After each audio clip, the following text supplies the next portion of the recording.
Santo povo de Deus, Deus nos dá uma oportunidade, que é uma oportunidade eterna, porque Ele é eterno, para mais uma vez partilharmos a palavra de Deus. E esta palavra revelada através do Espírito Santo na Sagrada Escritura tenha eco na nossa vida pessoal, comunitária e nacional.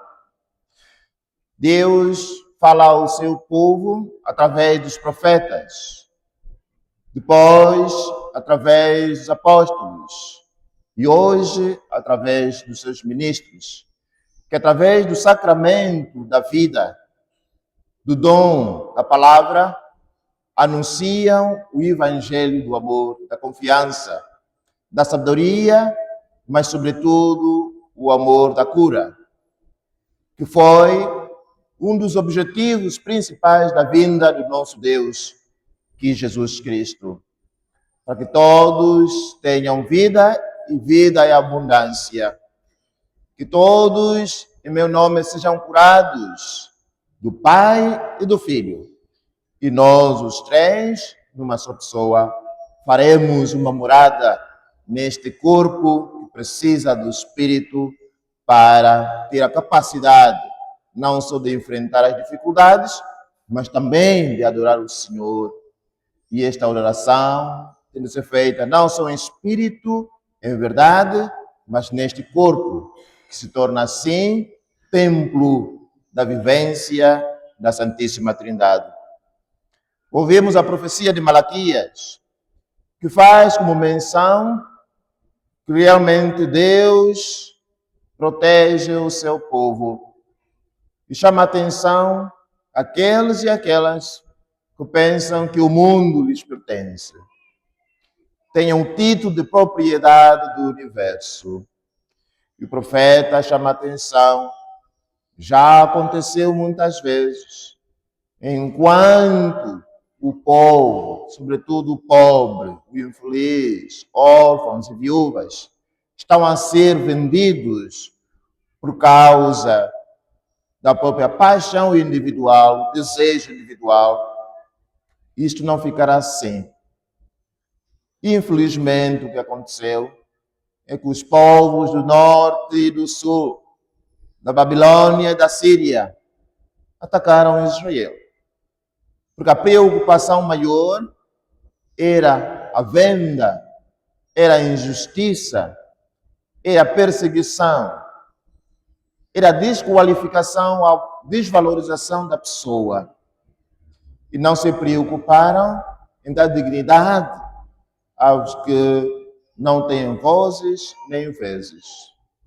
E o profeta vem chamar mais uma vez a atenção, cuidado.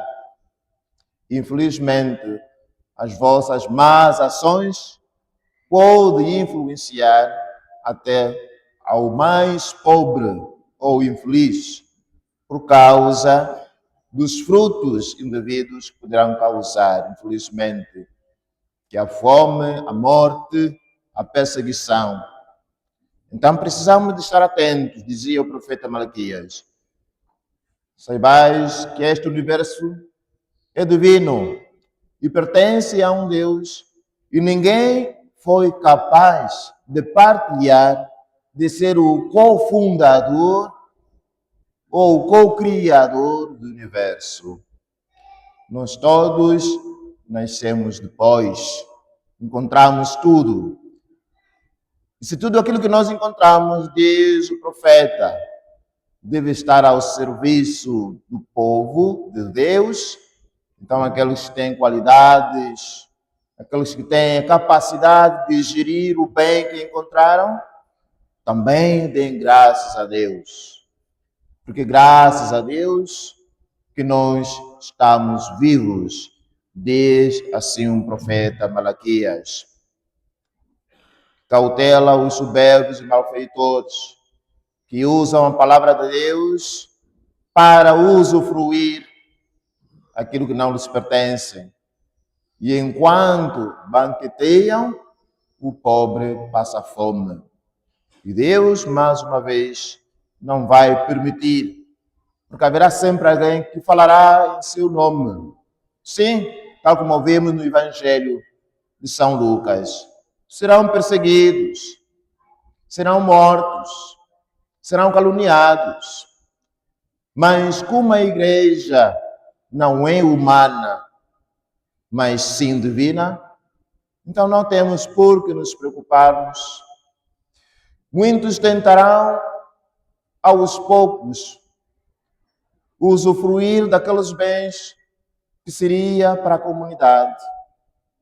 Mas, enquanto esses bens forem, em termos mais simples, roubados e não partilhados, haverá uma voz tão profunda que não depende nem da Sagrada Escritura, nem das pessoas de fora, que é a voz da consciência, que sempre dirá: filho de Deus, filha de Deus, não podes estar em paz contigo mesmo, contigo mesma, porque o que está lá dentro, o que você fez, não corresponde àquilo que devias ter feito.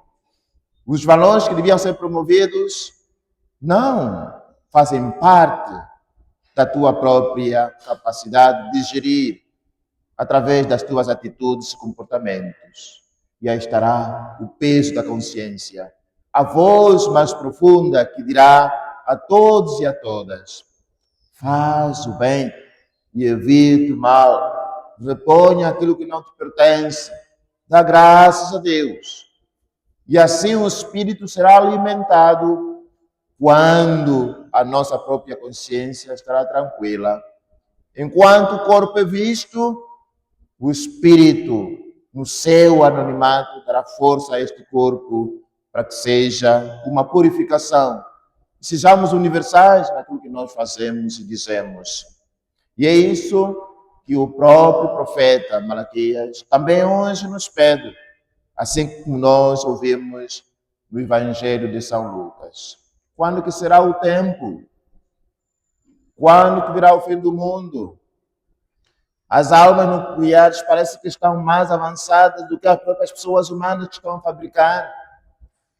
Parece que o medo está a tomar conta mais do que a esperança, a concórdia, a fidelidade, o amor, a coesão, na diferenciação de cada povo, de cada língua, de cada cultura.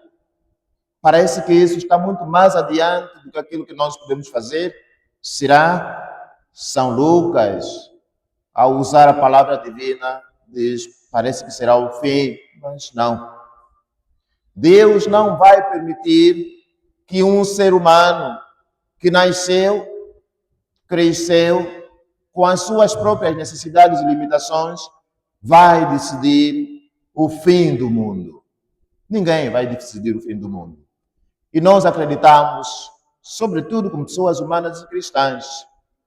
E parece que o mundo está mais com desejo, ou algumas pessoas estão mais com desejo, nas fabricações de químicos, só para destruir este apelo tão simples.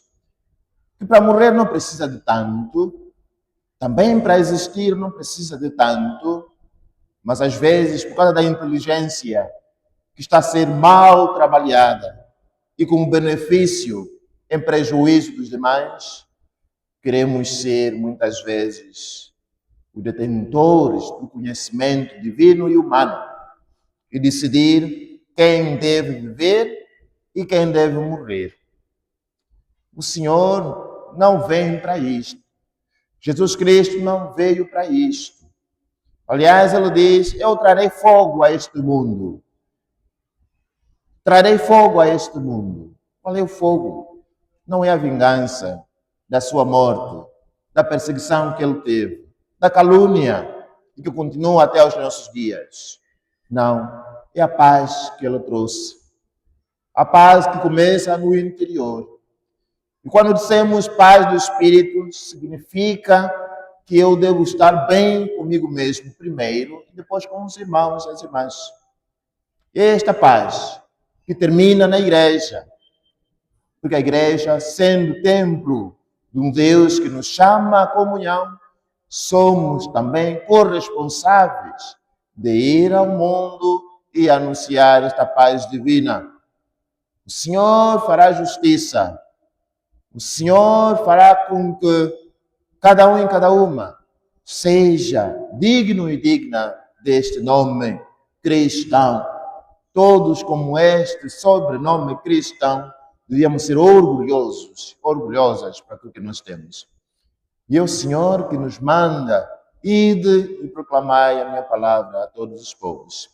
Recebereis, sim, recompensa lá nos céus, mas aqui na terra, por causa da ignorância, da vingança, do orgulho, da soberba, da luxúria, antes de receberdes aquilo que Deus nos prometeu, a perseguição estará convosco. Não devia haver, mas por causa das nossas tendências humanas, sim, há de acontecer. E esta é a realidade. Deus nos pede, mais uma vez, que a sabedoria divina não é superficial, é concreta, é humana e também, e sobretudo, é divina. Então, nós temos essa grande capacidade de darmos uma reviravolta e sermos diferentes neste mundo, em alguns lugares, com algumas pessoas, onde parece que a indiferença está a vencer. Não podemos permitir que certos vícios ou atitudes negativas ou enganosas estejam acima das virtudes. Porque somos seres humanos e seres divinos, por sermos templo desse Espírito. Por isso, para enganar o pobre, o abandonado, usamos palavras para causar medo. O fim do mundo está próximo. Amanhã has de morrer. Quem és tu que, por natureza, não te conheces totalmente? Despertas e diz que estou mal disposto. A pergunta: por que não sabes? Estás triste porque muitas vezes não consegues destrunfar a origem da tua tristeza. Às vezes não sabes, através da tua própria capacidade de pensar, o que deves fazer. Se estás limitado, limitada, quem és tu para decidir a vida do outro e da outra? Não podemos perder tempo com essas atitudes negativas e enganosas. O Senhor veio, sim. Trabalhemos para o bem comum, sim, diz São Paulo aos Colossenses. Mas quando o trabalho é partilhado, todos ganhamos. Uns com algum sacrifício, sim, por causa da gerência, por causa da qualidade que têm, sim, mas o benefício será para todos e não prejuízo. Então nós temos que olhar ao mundo não como que um descalerar total. Parece que o demônio está a vencer. Não. Parece que as trevas estão a vencer. Não. Temos a luz divina que nos fortalece. Embora o corpo seja fraco, tenhamos consciência que há algo mais forte do que o nosso corpo, que é o Espírito. E não podemos desprezar o Espírito que está em nós. Senão, poderá acontecer aquilo que nós estamos a viver na nossa sociedade, até mesmo na nossa própria igreja. Não podemos permitir que as sensações corporais estejam acima da divindade, estejam acima das beatitudes. Não podemos permitir isso. Porque Deus, pela sua experiência, nos deu a entender isto com os seus discípulos. E nós, como continuadores da palavra de Deus e do seu Evangelho, somos chamados a sermos pontes para os nossos irmãos, e não muros. A sermos graça para o nosso irmão e não desgraça. A sermos luz e não trevas. E o Senhor nos pede para que não usemos uma linguagem de aterrorizar os nossos irmãos, mas uma linguagem de paz. Porque o dia, o lugar em que Ele poderá dizer chega, não depende de nós. Aliás, depende do próprio Deus, do próprio Jesus e da força do Espírito Santo. Não nos preocupemos com o futuro. Se quisermos que seja brilhante, façamos bem o presente. E nós podemos, temos qualidades suficientes. A nossa terra é rica, mas a riqueza deve estar conosco mesmos, conosco mesmas. Esta maior riqueza. Depois o resto, como diz o próprio Jesus Cristo e tantos apóstolos, tudo virá por acréscimo. E quando o acréscimo coincidir com aquilo que é mais essencial, que é a dignidade da pessoa humana, que é esse sujeito que está a trabalhar, seremos sim, em ação de graças, pessoas cada vez mais capazes para fazer o bem. E diremos, vale a pena viver nesta terra que o Senhor nos deu.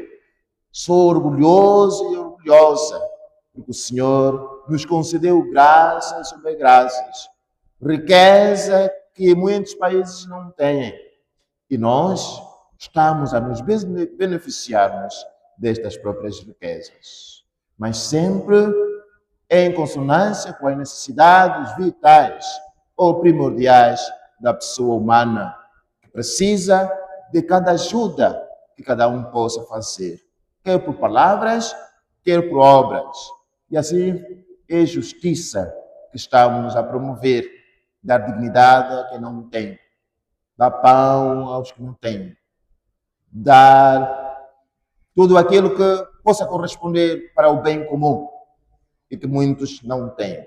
E no fim, pela nossa força, o sacrifício ou canseira, poderemos dizer, esta parte corporal, sim. E o Senhor, como diz, vinde a mim todos que andais cansados e oprimidos, e eu vos aliviarei. Cada um carregando a sua própria cruz, mas sabendo que não está sozinho ou sozinha, nos dará realmente um alento, uma consistência da fé, capacidade de sermos perseverantes até ao fim, porque ninguém está sozinho. E o Senhor continua a dizer, dê mais um passo para o bem. Embora a sua cruz seja pesada, saiba que eu estou contigo até aos últimos momentos da tua vida. E aí os frutos hão de vir. Havemos de deixar o bem para o futuro, mas vivendo o presente, sempre naquele que nos ama e que nos amou primeiro, o Pai, o Criador, aquele que se entregou especialmente para nós, Jesus Cristo, e Ele não cobra nada, não tem nenhum banco, não tem nenhum cheque, apenas precisa da nossa mão, da nossa natureza, para o adorarmos. E na força do Espírito Santo, que continua sempre presente, e a nos relembrar até o momento em que dizermos, Senhor, aqui está o seu servo e a sua serva. Só fiz aquilo que me pediste.